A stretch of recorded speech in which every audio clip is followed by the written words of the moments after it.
Hello दोस्तों, मेरा नाम है विवेक और आप देख रहे हैं एजुकेशनल ईज़र। आज का हमारा टॉपिक है class 10th math chapter 1। Chapter 1 के मैंने पहले भी 2 वीडियो बना चुका हूं। इस चैप्टर के बाकी क्वेश्चंस भी मैंने उसमें बताए थे और कुछ क्वेश्चंस भी मैंने उसमें दिए थे। तो उस क्वेश्चंस को अगर आपने किया है तो बहुत अच्छी बात है, नहीं किया है तो उसके सॉल्यूशन ये रहे।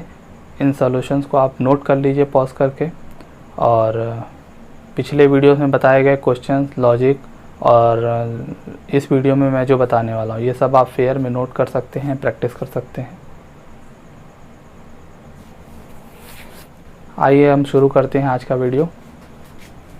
परिमेय संख्या और अपरिमेय संख्या में अंतर। पहले तो जानेंगे परिमेय संख्या और अपरिमेय संख्या होती क्या है। परिमेय संख्या आपको पता ही होगा कि परिमेय संख्या वह संख्या होती है जिसे P/Q के रूप में लिखा जा सकता है। ठीक है, किस रूप में लिखा जा सकता है? P/Q के रूप में, जहाँ P और Q दोनों क्या होते हैं? P और Q दोनों पूर्णांक होते हैं। क्या होते हैं? P और Q दोनों पूर्णांक होते हैं। ठीक है, और Q जो है 0 के बराबर नहीं होना चाहिए, क्योंकि बटे में 0 आने पर वो संख्या वैलिड नहीं होती है। तो P/Q में P और Q पूर्णांक होते हैं, तो P/Q का रूप है तो परिमेय संख्या है। व्हाट अबाउट अपरिमेय संख्या? अपरिमेय संख्या P/Q के रूप में नहीं होता है। तो अपरिमेय संख्या बोलेंगे किसको? अपरिमेय संख्या जो होता है वो होता है करनी में 2, करनी में 3, करनी में 5, यानी वो संख्या है जिसे P/Q के रूप में नहीं लिखा जा सकता। ठीक है, क्लास 9 में पढ़े होंगे अपरिमेय संख्या का जो दशमलव प्रसार होता है वो अनवसानी अनावर्ती होता है। अगर ये नहीं पता क्या होता है तो क्लास 9 के वीडियो जो है उसमें मैंने समझाया है, उसका लिंक डिस्क्रिप्शन में है। आप लोग उस वीडियो को देखकर समझ सकते हैं कि अनवसानी अनावर्ती क्या होता है, दशमलव प्रसार क्या होता है। तो ये है परिमेय संख्या। साथ में पाई भी होता है। तो पाई का भी मान जो है 22/7 एक्चुअल नहीं होता, उसका एक्चुअल मान होता है 3.1415 और वो कभी ख़त्म नहीं होता है। तो दोनों में आप लोग अंतर समझ गए होंगे। परिमेय संख्या P/Q के रूप में लिखी जाती है और अपरिमेय संख्या मोस्टली करनी के फॉर्म में होती है। ठीक है, जैसे करनी में 2, करनी में 3, करनी में 5, करनी में 4 नहीं हो सकता। क्यों नहीं हो सकता? क्योंकि उसका वर्गमूल निकल जाता है और वो परिमेय संख्या बन जाती है। ठीक है, आइए एक क्वेश्चन देखते हैं। ये बोर्ड के नज़रिए से बहुत इंपॉर्टेंट क्वेश्चन है। इस तरह के क्वेश्चन आ सकते हैं। दर्शाइए कि करनी में 3 एक परिमेय संख्या। अभी हमने जाना कि करनी की जो संख्याएं होती हैं वो अपरिमेय संख्याएं होती हैं, तो उसे हमें सिद्ध करना है कि ये अपरिमेय संख्या, हमें लॉजिक से प्रूफ करना है। तो कैसे प्रूफ करेंगे? सबसे पहले हम लोग जो करनी में 3 है उसको उल्टा मान लेंगे। मान लेते हैं कि वो परिमेय संख्या है। ठीक है, तो माना करनी में 3 एक परिमेय संख्या है। अगर परिमेय संख्या है तो वो P/Q के रूप में होगा बटे में। तो करनी में 3 बराबर क्या मान लिए? A/B, जहाँ A और B क्या हैं? सह अभाज्य संख्याएं।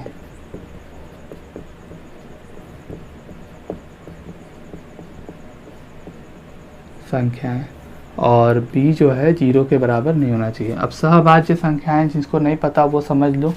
सहअभाज्य संख्याएं वो संख्याएं होती हैं जिनका मसा 1 होता है, यानी जिनमें कोई उभयनिष्ठ गुणनखंड नहीं होता। जैसे कि आप 4 और 6 ले लो, तो 4 और 6 का कोई उभयनिष्ठ गुणनखंड है। उभयनिष्ठ गुणनखंड मतलब कोई एक ऐसी संख्या जो दोनों को विभाजित कर दे।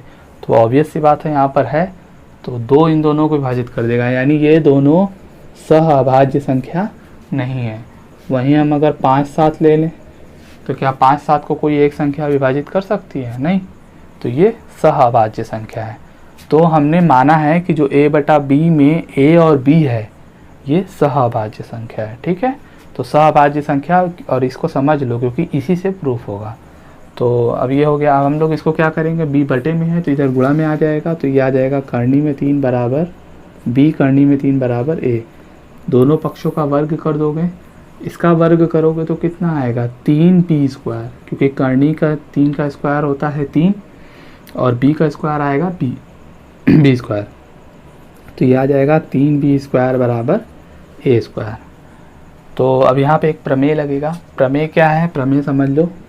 प्रमेय कहता है कि अगर किसी संख्या का वर्ग किसी संख्या से विभाजित हो रहा है तो इस संख्या का वर्गमूल भी उस संख्या से विभाजित होगा। मतलब अगर मान लो कोई संख्या का वर्ग है, मान लो z², ठीक है, z², अगर z² y से विभाजित है, मतलब z² जो भी आ रहा है वो उसको y विभाजित कर देता है, तो z को भी y विभाजित करेगा, ये प्रमेय कहता है।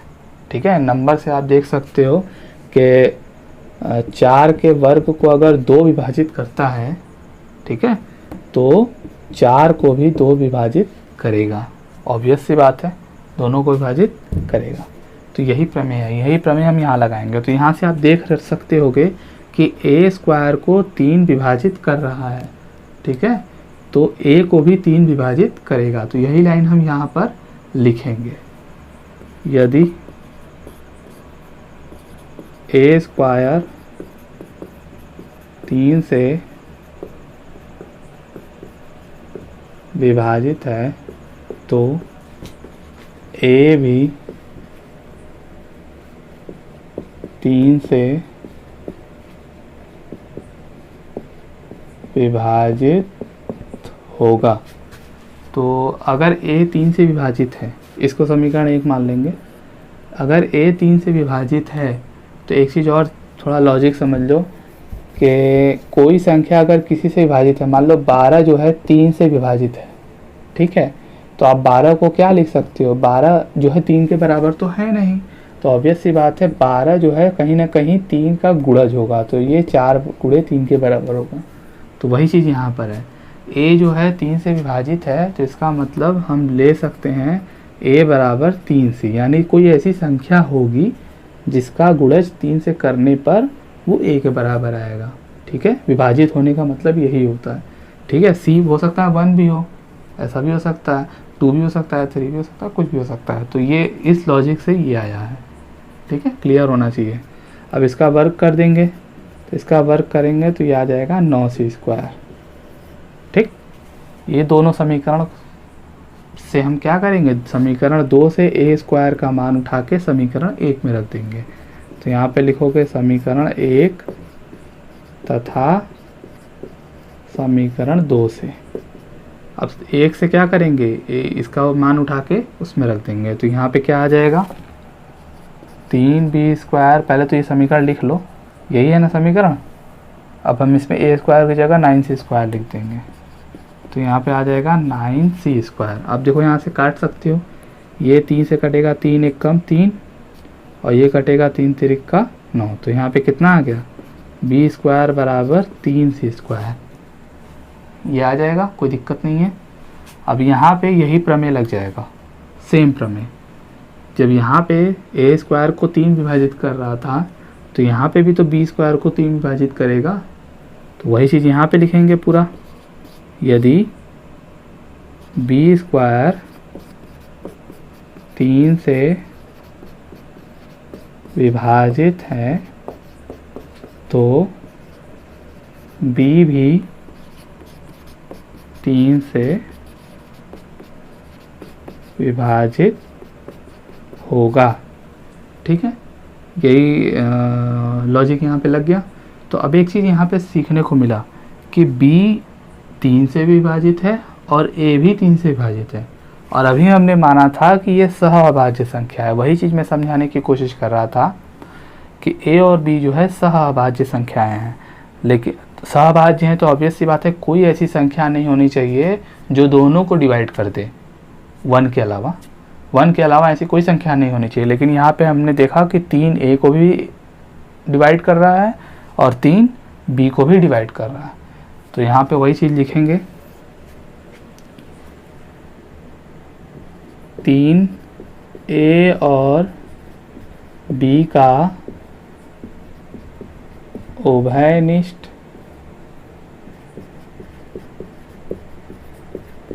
गुणनखंड है। ठीक है, अब यही प्रूफ निकला इन दोनों चीज़ से। उभयनिष्ठ गुणनखंड है। तो इससे क्या पता चला, इससे ये पता चला कि हमने जो माना था वो गलत है।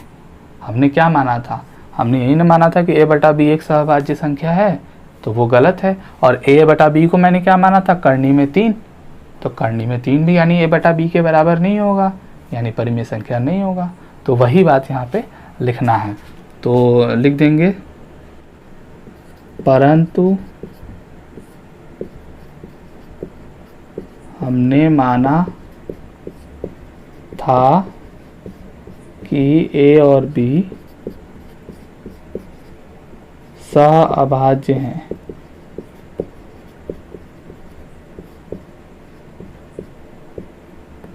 सहभाज्य हैं। हमारी परिकल्पना क्या हुई, हमारी परिकल्पना गलत थी, अतः करनी में 3 एक अपरिमेय संख्या है। तो क्लियर हो गया ये बात।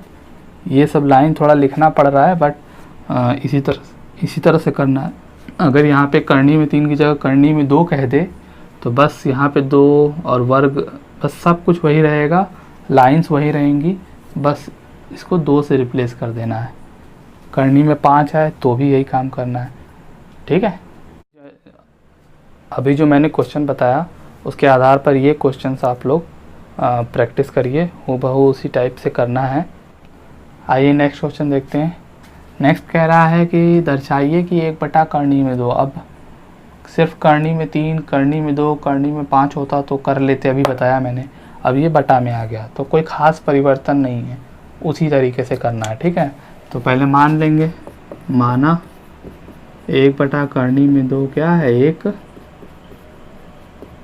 परिमेय संख्या है। तो अगर 1 बटा 2 करनी में परिमेय संख्या है तो इसको हम a बटा b मान सकते हैं, जहाँ पे a और b क्या होंगे, सहअभाज्य संख्या है। क्या होंगे, सहअभाज्य संख्याएं, और b जो है 0 के बराबर नहीं होना चाहिए। अब इसका जो है तिर्यक गुणा करेंगे तो b बन जाए, b आ जाएगा और इधर आ जाएगा 1 करनी में 2, ठीक है। अब इन दोनों तरफ क्या कर देते हैं, वर्ग कर देते हैं, पीछे बताया था मैंने। तो ये आ जाएगा b स्क्वायर, इसका वर्ग करेंगे तो आ जाएगा 2a स्क्वायर, ठीक है। इसको समीकरण संख्या 1 मान लेंगे। अभी मैंने बताया था एक प्रमेय है, वो प्रमेय क्या कहता है कि b स्क्वायर अगर 2 से विभाजित है तो b भी 2 से विभाजित होगा, वही यहाँ पे लिख देंगे। तो ये लिख दिया, ठीक है। अब इसके बाद क्या करना है, अगर b 2 से विभाजित है तो इसको कुछ ना कुछ मान लेंगे।